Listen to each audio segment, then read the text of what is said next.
네, 여러분 안녕하십니까. 예의 있는 말로 경기도의 다양한 스토리를 전해드리는 경기정 옛설 진행을 맡은 썬킴 인사드리겠습니다. 전 세계가 기후위기로 몸살을 앓고 있습니다. 우리나라도 예외가 아니죠. 경기도민 10명 가운데서 9명이 기후위기를 심각한 사회 문제로 인식하고 있다는 통계도 있습니다. 오늘 경기정 옛설에서는요, 기후위기 시대 현안을 살펴보고 경기도의 대응 방안도 한번 이야기를 나눠보도록 하겠습니다. 그리고 더불어민주당 도시환경위원회 임창휘 경기도 의원님 어서 오십시오. 네, 반갑습니다. 경기도에서 기후위기를 극복하기 위해서 도시와 환경 분야에서 열심히 뛰고 있습니다. 경기도의원 임창희입니다. 네, 반갑습니다. 좀 더 네 분과 함께 깊이 있는 토론을 한번 기대해 보겠습니다. 먼저 그러면 오늘의 주제 화면으로 만나보시겠습니다. 전 세계를 뒤흔들고 있는 기후위기. 기후위기는 이제 우리의 생존을 위협하고 있습니다. 산업화로 인한 온실가스로 지구의 온도는 상승하고 기후는 점점 예측하기 어려워지고 있습니다. 경기도 역시 예외는 아닙니다. 폭염과 폭우, 폭설 등 이상기후가 반복되며 도민의 일상과 안전을 위협하고 있습니다. 이에 정부는 환경부를 기후에너지 환경부로 확대 개편하고 온실가스 감축과 에너지 전환을 핵심 과제로 추진하고 있습니다. 경기도 역시 기후위성 발사, 기후행동 기회소 등 아리백 사업 등 다양한 정책을 통해 기후위기에 대응하고 있습니다. 그러나 기후위기는 정부와 지자체만의 노력으로 해결하기 어렵습니다. 무엇보다 모두의 참여와 실천이 중요합니다. 기후위기 시대, 우리가 실천하고 준비해야 할 과제는 무엇인지 고민해봅니다. 자, 기후위기가 이제 재난의 수준으로 바뀌었다라고 말들 많이 하시는데요. 임창희 의원님, 그러면 타 지자체와 비교해 봤을 때 경기도만의 기후적 특성, 위기 요인 있을까요? 네, 그렇습니다. 경기도는 인구와 산업이 집중되어 있습니다. 이것이 기후위기랑 만나게 되면은 또 다른 문제들을 발생시키는데요. 우선 인구만 바라보자면은 이 경기도의 인구의 집중도는 도시화율로 보면은 한 92%가 됩니다. 다른 지자체가 한 75에서 80%인 것을 감안해 볼 때 경기도는 더 많은 사람들이 더 한정된 장소에 밀집되는 건데 그러한 밀집화된 도시로 인한 도시 위기의 문제가 커질 수가 있습니다. 가령 열섬 효과를 보면은 이 도심은 도시 외 지역보다 많게는 5도까지 높아질 수 있다라는 연구가 있고요. 또 하나는 그로 인해서 거기 살고 있는 도민들의 위험도 커집니다. 가령 기온이 0.56도가 상승했을 시에 온열 관련된 사망 위험이 37%가 증가한다는 연구가 있습니다. 이처럼 도시 안에 이 열섬 효과라든지 기후 위기로 인해서 더 많은 분들이 위기를 받게 되는 거죠. 또 하나의 큰 위기는 산업 분야입니다. 특히나 최근에 경기도에서는 반도체라든지 A와 관련된 여러 산업들이 더 집적화되고 더 성장되고 있는데 그로 인해서 더 많은 에너지를 필요로 하고 있습니다. 근데 만약에 그 에너지를 글로벌 기준인 알리백을 충족하지 못했을 시에는 경기도 전체 산업에 큰 피해를 받게 되고 이로 인해서 경기도의 일자리와 산업이 붕괴되는 위협에도 취해질 수가 있습니다. 네, 방금 말씀하신 것처럼 정말 에너지 소비가 많은 그런 산업이 집중되어 있는데 아리백을 못 맞추면 큰 위기가 봉착할 수도 있다, 이 말씀이시죠. 임 의원님 어떻게 보십니까? 그럼 기후 위기 때문에, 덕분이 아니라 때문에 우리 사회가 겪을 변화 뭐가 있을까요? 이 기후 위기는 단순하게 환경의 변화를 넘어서 경제 구조의 변화, 그리고 사회 안정망의 변화, 그리고 사회적 불평등에도 영향을 크게 미칩니다. 우선 경제를 바라보면요.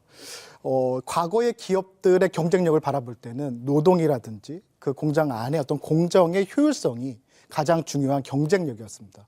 하지만 이제는 에너지, 그 에너지를 얼마나 깨끗한 에너지를 가져다 쓸 수 있느냐가 오히려 더 큰 경쟁력으로 말씀드릴 수가 있습니다. 특히 이 경기도가 이 반도체 메카, AI 산업의 중심이 되기 위해서는 이 에너지 문제를 해결해야 되는데요. 즉 기후위기가 이제 실질적인 경제 안보에도 영향을 미친다고 볼 수 있습니다. 두 번째는 이 사회적 안전망에도 크게 영향을 미칩니다. 우리가 흔히 기후 격차라고 하는데요. 우리 도시나 경기도에 살고 있는 분들 중에서 저소득층, 어르신들, 그리고 더 사회적 취약계층이 이 기후위기에 대해서 더 큰 피해를 받게 되는 겁니다. 이에 대한 사회적 안전망을 어떻게 재구성할 것인가가 우리에게 큰 과제일 수 있습니다. 마지막으로는 우리가 지금까지 기후위기에 대한 비용과 이 안전에 대한 사회적 구조, 도시의 구조를 재설계가 필요합니다. 가령 노후된 도심, 우리가 많은 분들이 밀집되어 있는 도시는 기후위기에 더 취약하거든요. 그런 부분들을 어떻게 개선해 나갈 것인가에 대한 장기적이고 체계적인 계획이 필요합니다. 그 사회 계층별, 지역별 맞춤형 정책이 필요하다 이 말씀이시죠? 네. 의원님, 앞으로 그럼 경기도 인공위성 어떤 계획이 있을까요? 이 기후위성은 특별한 의미가 있습니다. 기후위성이라는 하나의 단편적인 사업이 아니라 기후 플랫폼, 알리백과 관련된 여러 정책들이 연계돼서 경기도의 기후 정책이 파편화된 사업들이 아니라 하나의 통합된, 그것도 데이터를 기반으로 한 과학적인 정책을 만들겠다라는 큰 기반 위에 세워진 사업입니다. 크게 3개의 위성을 발사할 예정인데요. 먼저 첫 번째 위성은 이제 올해 성공적으로 발사를 했습니다. 24년도 4월에 이제 개발을 착수해서 이제 작년 11월 발사를 성공했고요. 이 1호기는 기존에 이제 경기도가 가지고 있던 여러 기후에 관련된 기후 재난 그리고 도시 환경에 대한 감시자 역할을 합니다. 그리고 지금 현재 이걸 초반에 데이터 세팅을 하고 있고 아마 올 3월에는 도민들께 공개할 수 있을 거라고 생각이 듭니다. 2호, 3호는 이제 앞으로 이제 발사할 예정인데요. 2호는 올해 하반기, 그리고 3호기는 내년 상반기에 이제 우주로 힘차게 발사할 예정입니다. 만약에 3호기까지 이제 기후 위성이 발사하게 된다면은 경기도의 기후 정책은 보다 더 데이터 기반의 과학적인 기후 정책을 추진할 수 있을 거라는 기대를 가지고 있습니다. 뭐 솔직히 이제 경기도민 여러분들은 굉장히 뿌듯해 하실 겁니다. 저것이 그냥 기후위성이 아니라 경기 기후위성이다. 1호, 2호, 3호, 곧 3호까지 발사할 것이다. 굉장히 이제 뿌듯하실 겁니다. 님, 그러면 어떤 점을 보완을 해야 될까요? 경기도는 사실 알립과 관련해서는 가장 선도적으로 이 사업을 추진하고 있습니다. 근데 하지만 역시 이걸 더 확장하고 가속화하는 과제가 남아 있는데요. 우선 공간적으로 바라보자면은 경기도는 평지보다는 건물들이 많습니다. 그럼 가령 이 건물에서 어떻게 재생에너지를 확대할 것인가라는 과제들이 생길 수가 있습니다. 경기도에서는 어떤 노력을 했냐면은 경기도에 만들어지는 이제 공동 임대주택, 흔히 우리가 아파트라는 그 건물을 제로 에너지를 만들자. 그걸 가지고 이 표준 모델을 연구하는 사업을 진행했습니다. 즉 이 논의의 관점은 뭐냐면은 흔히 아파트라고 하면은 이제 에너지를 사용하는 그런 어떤 수요자의 측면이었는데 이젠 에너지를 생산하는 그 공급자의 역할로 전환입니다. 즉 건물이 많은 경기도에서 또 도시에서 취할 수 있는 좋은 선택이죠. 이뿐만이 아닙니다. 도시 안에 존재하는 도로, 공원, 그리고 가로등 이 모든 공간을 어떻게 하면은 재생에너지를 확대하는 데 도움이 될 것인가. 즉 지금까지 이제 2차원적으로 어디다 우리가 태양광이라든 그 재생에너지를 설치할 것인가를 넘어서 가지고 입체적으로 접근하는 필요성이 또 있습니다. 두 번째는 경기도라는 큰 그 영역을 봤을 때 사용하지 못하는 곳이 있습니다. 가령 그 개발 제한 구역이라든지 또 상수원 보호 구역과 같은 개발이 제한된 곳이 있는데요. 그곳에 있는 농지들이 굉장히 많은 양이 있습니다. 저는 우선 그런 농지들부터 재생 에너지를 공급할 수 있는 태양광을 설치한다든지 예를 들면 영농형 태양광이 되겠죠. 그런 정부의 정책과 발맞추어 만들어 나간다고 하면은 경기도는 에너지를 소비하는 곳으로만 머물 것이 아니라 자립적으로 에너지를 만들어낼 수 있는 곳으로의 전환도 가능할 것 같습니다. 또 하나의 확장은 이것을 단순하게 이제 숫자를 늘리는 그 설비를 확대하는 것을 넘어서 가지고 도민들의 참여와 그리고 도민들의 이익으로 환원하는 이 시스템을 잘 구축할 필요성이 있습니다. 현재 경기도는 알리백 소득마을 등 여러 가지 사업을 통해 가지고 도민들의 참여를 유도하고 또 그 소득을 주민들께 골고루 나눠드리는 사업들을 추진하고 있는데요. 이걸 더 확장해서 그렇게 모아진 자본들이 개인들한테 가는 것이 아니라 마을 단위에서 공적인 사업으로 활용될 수 있는 것까지도 이 경기도에서 더욱 추진할 예정입니다. 경기도가 재생에너지를 소비만 하는 곳이 아니라 재생에너지를 적극적으로 생산하는 곳이다라고 이걸 현실화시킬 필요가 있다 이 말씀이시죠. 임창희 의원님은 어떻게 생각하십니까? 오늘 이야기를 한번 정리를 해보면은 크게 한 3가지 관점이 있을 것 같습니다. 가령 아까 기후 보온과 같이 이 도민의 삶을 지킬 수 있는 보다 세밀하고 꼼꼼한 그러한 기후 대응 정책이 필요하고요.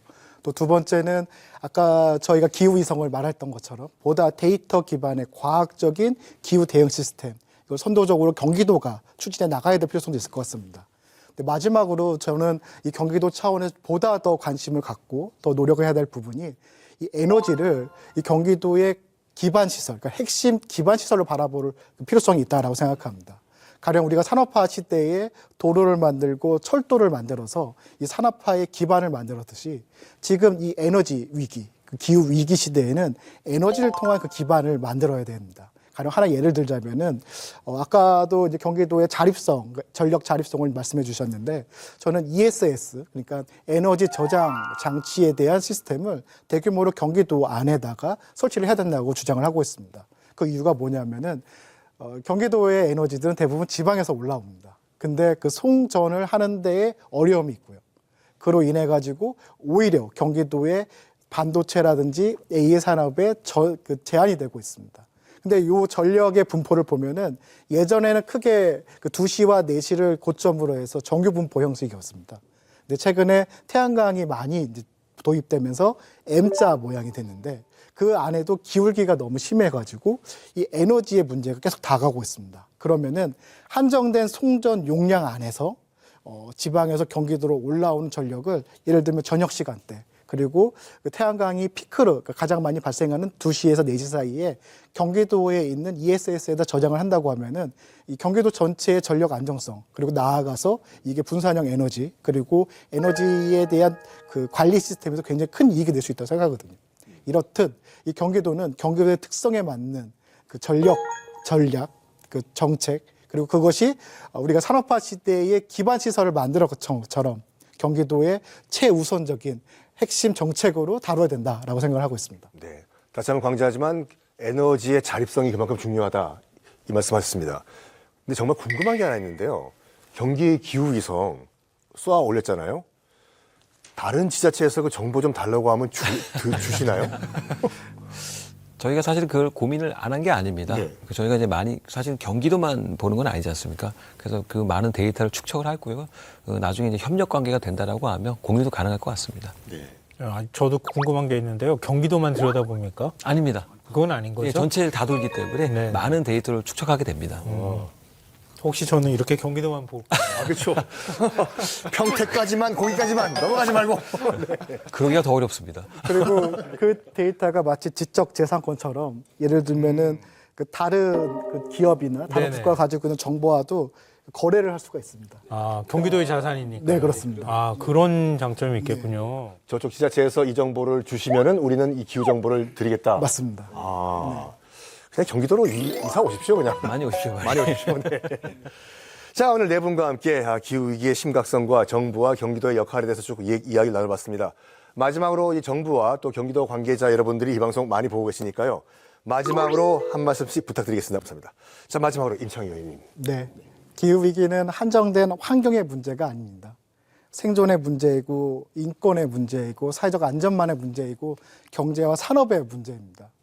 이것을 우리가 위기로만 바라볼 것이 아니라 우리 사회를 경제 구조를 개편하는 또 전환하는 새로운 어떤 기회로 바라봤으면 하는 바람이 있습니다. 이를 통해 가지고 우리 아이들의 미래 일자리를 지키고 소외된 이웃들의 삶을 지키고 더 나아가 더 나은 그 경기도 우리 대한민국이 훨씬 더 강력한 산업과 그 미래의 경쟁력을 이끌어 나가는 그러한 나라로 발전하기를 기대하고 있습니다. 네.